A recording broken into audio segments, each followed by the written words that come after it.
Hi, my name is Tom Croxton, and I am a branch chief in the Division of Lung Diseases of the NHLBI, the National Heart, Lung, and Blood Institute. Today, I will be talking with you about how common COPD is and how certain groups of people are more likely than others to report having COPD. The number I have for you is 16. Actually, 16 million. There are 16 million people in the United States who have been diagnosed with COPD. That's obviously a lot of people. 16 million is about 2 times the population of New York City. With such a large number, you might ask, how do we know there are 16 million people in the U.S. with COPD? Well, the answer is that the Centers for Disease Control and Prevention, the CDC, has done surveys where they ask people if they have been diagnosed with COPD or with emphysema or chronic bronchitis, which are particular forms of COPD. The surveys have been remarkably consistent and all point to a prevalence of about 16 million. Interestingly, the CDC has also done other research where instead of asking about diagnosis, they have asked about symptoms like shortness of breath or have performed spirometry as a test of lung function. That research has indicated that millions more who actually do have COPD are not aware of it. They have not yet been diagnosed.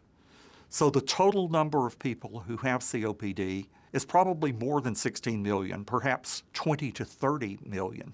This kind of epidemiological research is very important, not only because it helps us to understand the magnitude of the problem, it also points us to groups of people who are more likely than others to be affected.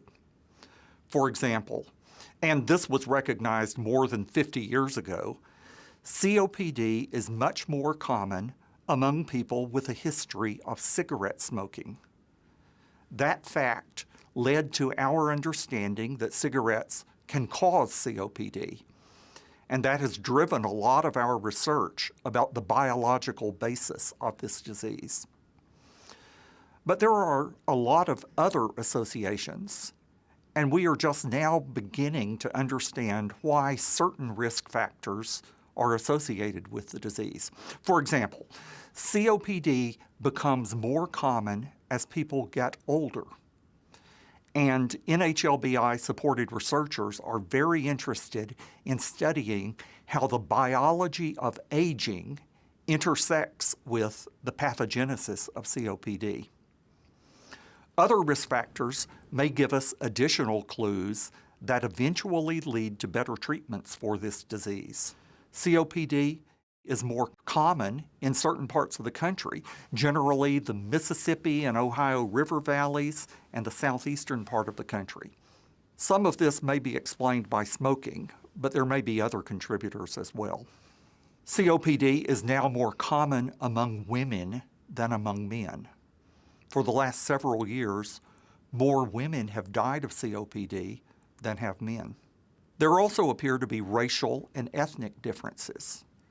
COPD is less common among Hispanics, but seems to be much higher among American Indians and Alaska Natives.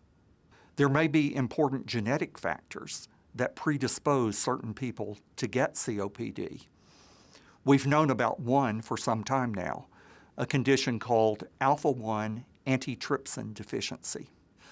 Let me conclude by pointing out that COPD is a problem worldwide, not just in the U.S.